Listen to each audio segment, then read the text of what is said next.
Hello and welcome to Carousel Boxing. Danny has worked you out with the boxing, Siggy stretched you off and helped you find your zen with the yoga. Now it's time for some injury prevention with me, Dale Walker the Physio.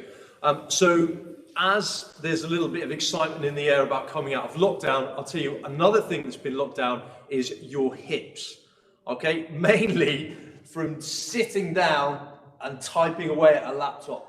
Okay, so the chair has been the enemy locking down our hips for the last year or so. So today we're going to focus on the hips. So what happens when you're in this seated position? Okay, so if I just grab a chair here and I'm in this seated position, what's happening is that I'm shortening my hip flexors at the front and I'm lengthening my glutes at the back. Okay, and I'm in this hip flex position. This would maybe like a deep squat position. So I'm in this position a lot of the time. And then we adapt to the positions that we stay in for long periods of time. So the hip itself is that classic ball and socket joint. Okay, so we've got loads of movement, okay, in the hip joint. We did the shoulder a couple of weeks ago. Now the hip is the same, but different. So we sacrifice mobility for stability, because obviously we stand, the hip needs to be as stable as possible, but it still needs to move, particularly if you're doing any sort of martial arts or kicking sports, that sort of thing. So we need the range of movement around the hip, but we also need that stability. So as a consequence, the hip is deep in that ball and joint socket, and that's important. So we've established the fact that we've got short, tight hip flexors, long, weak glutes. What do? We solve those problems. But first of all, what we've got to do is we've got to find out sort of what movements the hip does. So if you come back with me into this shot here, so I'll stand far enough back so you can see. So we've got hip flexion. This is we're thinking about just this hip joint here. So when I bend my knee or flex my hip up, that's called hip flexion. And we've got quite a big range of movement there. We'll come on and assess that in a second. Then we've got hip extension. Now, as we put the hip back, you also feel the bum tighten. That's probably about 30 degrees is all we've got there. Any more, I'm then going to be arching my back. So I can get more, but I'm arching my back. That's not a true movement of the hip. Then we've also got things like the rotation of the hip. So we've got external rotation, if you can see me there. So I'm turning my foot out. So I've gone from this position and I turn my foot out. So I'm externally rotating it. And then if I turn my foot in, I'm internally rotating it, as long as the hip's coming with me.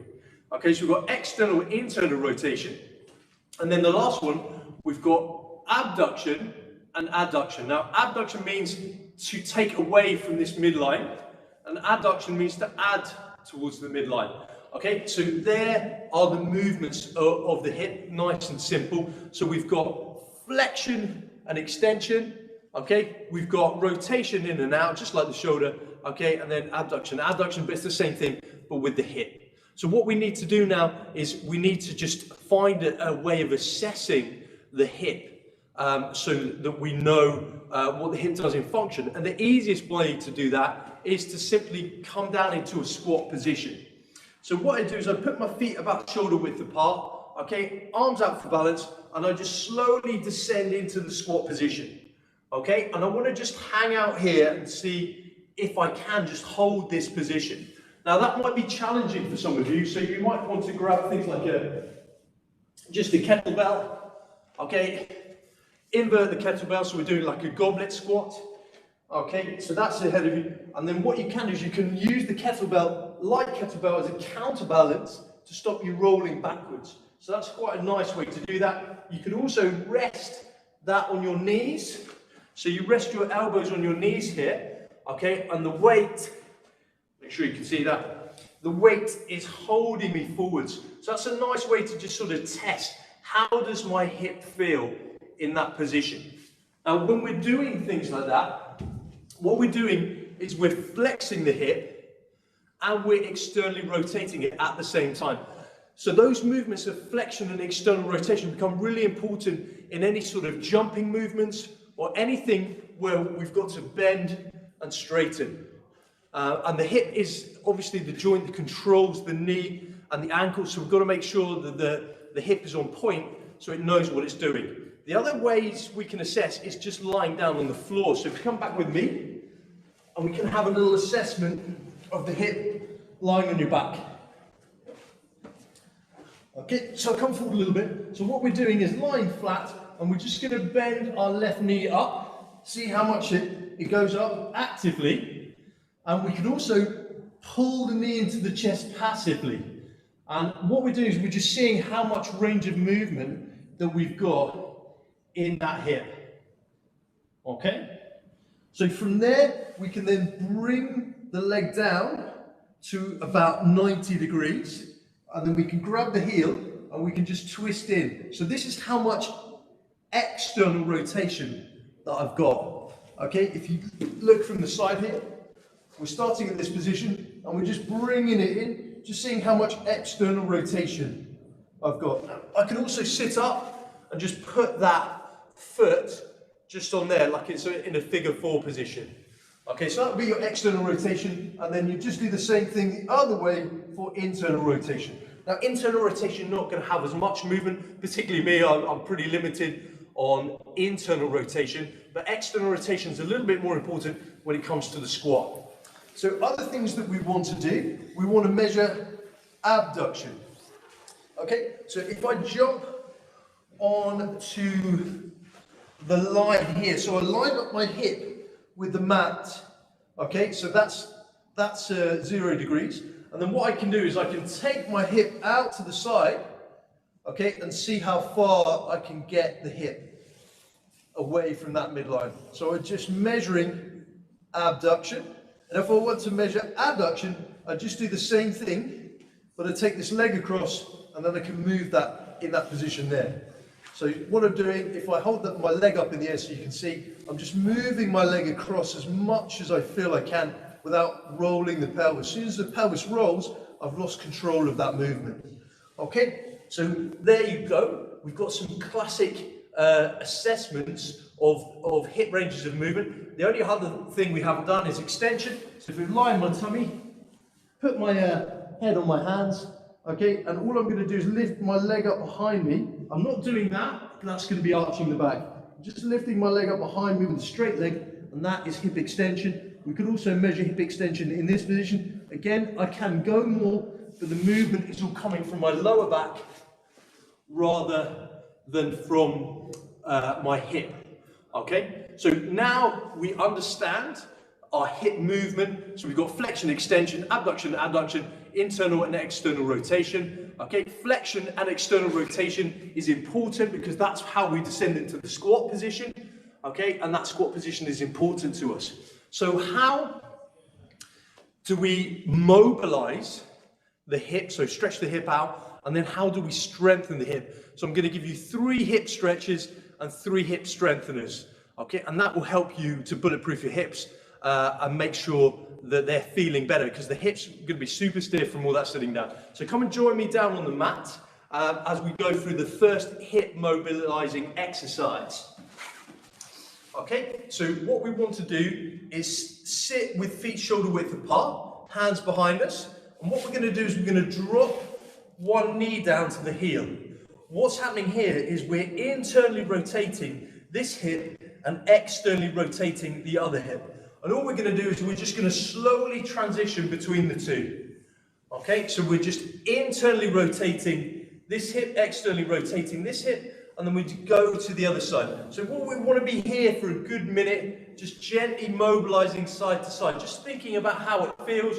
Okay, we can move the depth, we can make it closer, which will make it slightly easier. Okay, or we can take the legs out and make it a little bit harder, depending on where you want to go and what you want to do.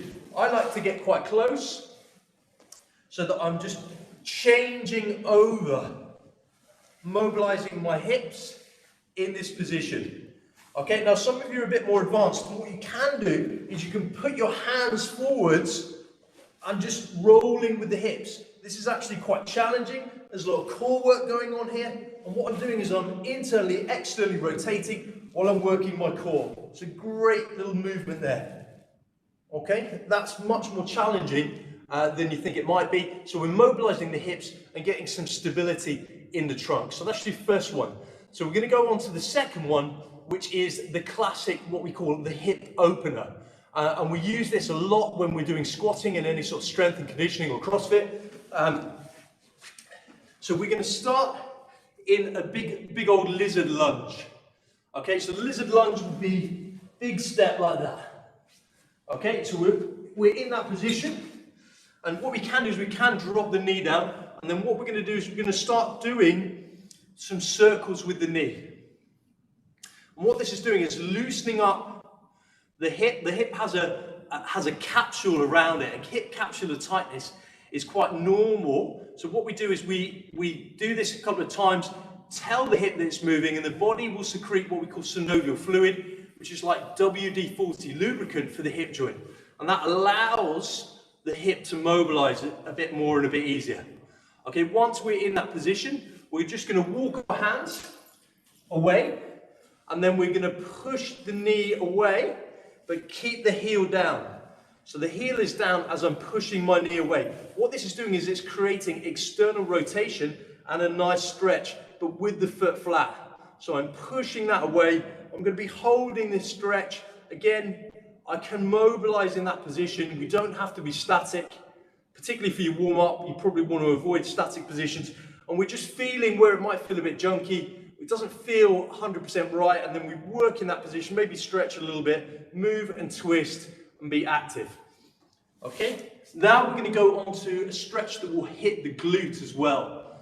So this is a nice stretch, certainly going to help with our squatting. So we walked our hands out this way, we're going to now walk our hands out the other way, and as a consequence, this knee will drop down, and we're going to go into a kind of pigeon pose. So from the side, that will look like this, the classic pigeon. Now what I'm not doing is I'm not sat on my backside here, okay, I'm up and active in that position here. And what I can do is I can slide the heel out so that my knee and my heel are in line here. And then what I can do is I can just mobilize, just working side to side and feeling where the tension is. Yeah, so I'm stretching that glute, big into external rotation, using my entire body weight to do that. Okay, so it's not pigeon stretch in yoga, it's similar to, but not the same. Okay, so I'm not leaning forwards, I'm not in pigeon like this. Okay, what I've done is I've created more wind up in the hip, if you like, making sure the knee and the heel are level, and I'm just exploring that space and seeing where the tension is. Okay, and then I'm going to walk myself back around, and then we swap over. So in this lizard lunge position here. Okay, so this is the lizard lunge position, and then once again we're going to just roll around the knee, again secreting that body's natural lubricant, WD-40 for the joints, and that will just get the synovial fluid working around into the hip, into the knee joint, and just make everything just feel better. So again, I'm going to take my hands and I'm going to walk them out. I'm going to make sure the foot is flat, and I push my knee out and away. That's going to create more external rotation at my hip. So I'm pushing the knee out while the foot is flat. Don't let the foot lift up. Okay, we've got to work in this position. And again, I'm just exploring wherever that tightness is there. Nice and easy, nice and relaxed. And when I've finished my stretch, what I'm going to do is going to walk my hands to the front and then walk them round. And as I do so, I just drop this knee down. So dropping that knee down. Let me come to the side and show you. So I'm in this position here. And again, I'm up in this position. I'm not down in this position here. I'm up. So my backside is off and I'm leaning up and over. And again, what I want to do is I want to move the heel so that it's in line with the knee. Okay, then I'm going to come up into that position. Again, so this is not pigeon. Okay, thank you to my friend Sarah Ramsden. Okay, my yoga teacher who showed me this, the not pigeon. This is yours, thank you. So what we're going to do is we're going to get a good stretch on that position. And we're just holding that stretch, we can explore, we can move about, we can feel wherever that tension is, and we're getting right into that area. When we finished mobilizing, walking our hands back around into that lizard lunge position, and we can get on with the next stretch. So the next stretch is going to be three-dimensional hip flexor stretching. So the number one stretch that you need to do is your hip flexors, and I never see anybody doing it, or I see people doing it wrong. So we want to stretch in three dimensions of movement. We want to stretch forwards and backwards. So forwards and backwards. We also want to stretch side to side, laterally, and we also want to stretch in rotation. Okay, so this is a new way of stretching for some of you. Really good to watch. So what I'm going to do is I'm going to come into this kind of half lunge position here. You notice that my whole body is straight all the way down here, and my knee and my ankle are aligned. What I'm going to do is I'm going to tuck under the pelvis, squeeze my buttock tight, and then I'm just going to lean back. And I should be feeling the stretch in here. What I can do is I can do a tricep stretch on this side, and then just lean back. So just leaning back slightly. Here, just by leaning back, I'm stretching all the way from the elbow, all the way down to the knee. This is a magical stretch. I'll show you from the front. So I'm in this lunge position. I do a tricep stretch, and then I'm just leaning back.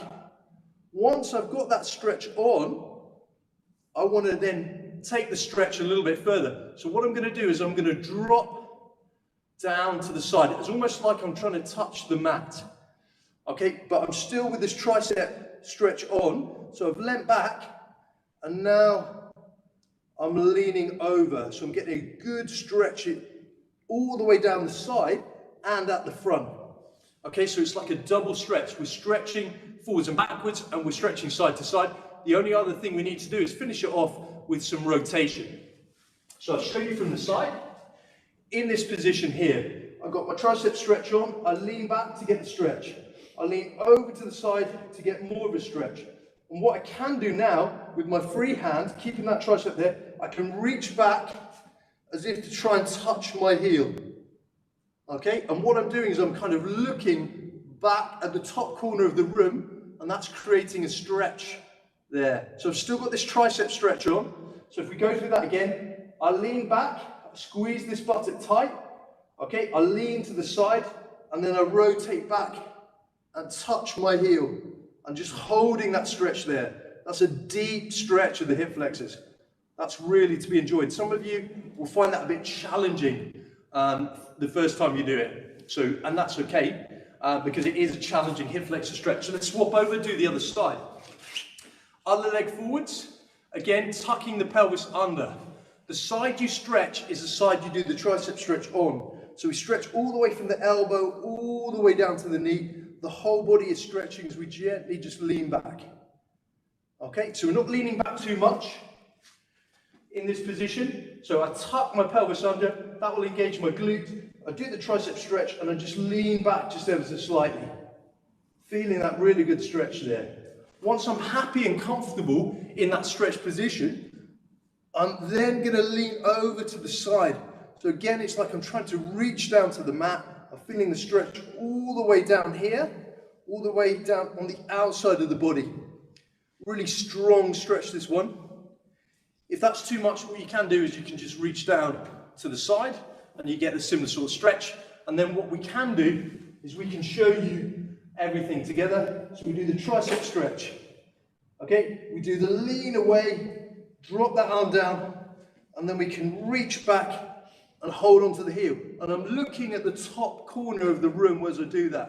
And what I'm doing is I'm getting a deep, deep stretch there, stretching in three dimensions of movement, and that is a phenomenal stretch. That is my favorite one. We don't tend to stretch in three dimensions. There you can clearly feel your hips stretching forwards and backwards, side to side, and in rotation. So there you go, there's your three stretches. Now we need to go on to some strengthening. So we've lengthened the hips, we need to tighten the glutes. And we start with the classic bridge. We've all done this before. So lying on your back, feet shoulder width apart, and walk the heels back so the hands can touch. Okay, and all we're doing is we're just bridging up and lifting Make sure the hands go across the chest, and we're just holding that position and stabilizing. Nothing more exciting than that. Going to be holding this position for about 30 seconds to a minute. Okay, so if I change angle, looks like this. Feet start shoulder width apart, and I'm just working in that position, pushing up. My hands are off, so my elbows are not down. I'm not using my hands. I'm using pure glute strength to work in that position. And what you can do then, when you're comfortable, you can do a little bit, touch the bottom down, and then push the hips all the way up. Notice that I'm not coming into a back arch, okay? I'm just using my pelvis to stabilize, tensing the glutes, okay? If that's easy for you, what you can do is then you can come into the glute bridge, lift one leg up, try not to let the hips dip down, try and keep the pelvis stable, and then lower down. Okay, so the hips come up, take one leg off, lower down. So we're focusing on the eccentric movement as that. So up, one leg off, lowering down. If you want to make it even more spicy, again, keeping this pelvis nice and stable, what you can do is you can do single bridges, slow controlled movement. Make sure the knee is tracking up towards the ceiling. Make sure it's not splaying out or in. Okay, back down again. So try a few on the other side. Coming all the way up, all the way back down again. And this is a really, really good exercise, stabilizing the glutes and the pelvis. So what we've done is we've hit some of the muscles of the backside there, and the glutes are now going to be stimulated. The glutes do that hip extension, so they're massively important as well. One of the most underrated and undertrained muscles in the body. So another one is going to be these adductor groups on the inside of your thigh. They generally don't get trained, and that's a shame, because if they get weak, that can affect lots of your function, including your hip stability, because what happens is that if these adductors are not strong, they can't stabilize the hip in that internal rotation. So what we're going to do is we're going to come into a side plank position. Okay, and you'll notice that what I've done is the leg that is underneath is bent, and the leg that's on top, okay, is actually straight. And what we're going to do, rather than coming to a normal side plank position that would be this, we're actually focusing on the adductor group. So I'm actually going to come up into this position here. So what we're doing is we're stabilizing here, working with the adductors, and that's really challenging. We want to be going for 20 seconds, 30 seconds, building up to a minute, and back down again. So we're working these adductor muscle groups in a static way, stabilizing. If that's too hard for you, what you can do is just bend the knee and then just come up into this position here. Okay? So what I'm doing is I've halved the lever here. Rather than using a full lever, all I've done is just halve the lever, okay, and you're just coming up into that position there. But most of you should be strong enough to at least just have a go at this position here, and we're just stabilizing there. That is a cheeky monkey of an exercise, okay, really, really difficult. Let me show you again on the other side. So side plank position, I bend the knee that's underneath, I straighten the leg that's on top. I make sure I've got that good alignment. And then what I'm going to do is I'm going to, as I push down through the elbow and lift up, I'm now stabilizing just using the adductor, just holding that position. Okay, what I could do is I could do some knee movements here if I wanted to. Okay, I'm not going to choose to do that. This is hard enough as it is. And back down again. So that side plank adductor strengthening is going to be really, really important for you to stabilize your hips. We don't tend to work the adductors. There's that machine at the gym you see where we're just squeezing in there, but you don't tend to use those muscles if you don't use the gym, or you don't do any rope climbing. Rope climbing would be another example where you're squeezing the rope between your knees. So these adductor muscles get very weak unless you're doing something like horse riding, for example. So we've got one more exercise left. So if we just run through the fact that we've done some strengthening and some stretching, and then we've got one more that will show you a kind of different position. So we're going to get into an odd position. We're going to be lying down on our tummy. with one knee sort of cocked up in the air and out to the side. So it looks a bit weird. Come and join me down on the floor. So I'm in this position. This is like the recovery position.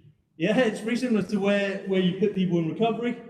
And then all I'm going to do is I'm just going to lift my foot up and back down again. So what I'm doing is I'm working internal rotation against gravity. Yeah, so you should be able to do that quite a few times. And what we're doing is we're just simply working that muscle against gravity.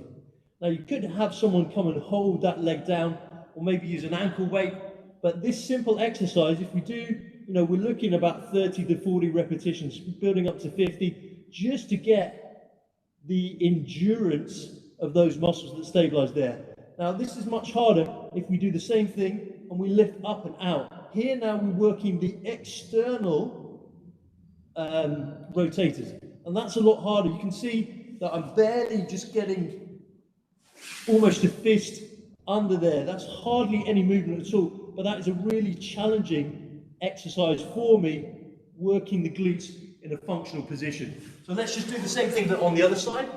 Spinning round into the recovery position. Okay, so recovery position here. Want roughly the hip at 90 degrees, and then we're just pushing the knee down, lifting the foot up. Pushing the knee down, lifting the foot up. And this is working that internal rotation. You might have one side that's easier than the other. Slow, controlled movement. Remember, slow is smooth, smooth will become fast. And if we want to do some external rotation, we can do the same thing in this position. So we're just externally rotating. I'm not moving very much with that knee. I can tell you, I'm working super hard. Good. So we've covered 3 stretches and 3 strengthening exercises. So if you look at what we've gone through the hip mobilizing, external and internal rotation. Then we did the hip opener, and then we did the 3-dimensional hip flexor stretch. Then we've done some glute bridging, both double leg and single leg. Then we've done some side bridge or side plank with the adductors. And then we've just finished with that internal, external rotation strengthening exercise. So all we need to do now is just reassess our hips, okay, to see the magic of what we've just done. So come and join me down on the mat. So I'm going to start by just lifting that knee up, and that already feels better to me. If I pull that knee all the way up to the chest, okay, that's feeling great.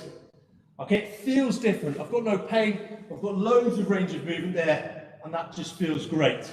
Okay, if I was just to take this leg up, grab the heel and pull it in, that external rotation that I've got there has improved on me significantly. So I could always put that on top there and just judge how much external rotation I've improved. You could also just sit up and just see how that movement has improved. Okay, and that's a lot easier, okay, for me to do. We can also look at abduction. I line up the hip on the mat and I take the hip out to the side. And that just feels so much easier for me. Much easier for me. If I take this leg up and across, or I'll just lift it out of the way. And again, adduction just feels much easier for me. So there you have it. 3 hip stretching exercises, 3 hip strengthening exercises. And I would only ask you to just try and make sure that you get up from your seat every 30 minutes, have a little walk around, have a stretch, try these things that I've just showed you, so that you're not just stuck in that chair-shaped posture for the day and you get up and about. Okay, I've been Dale the Physio. This has been Carousel Boxing Injury Prevention Tips and Tricks for the hip. I will see you in the next video. Thanks for watching.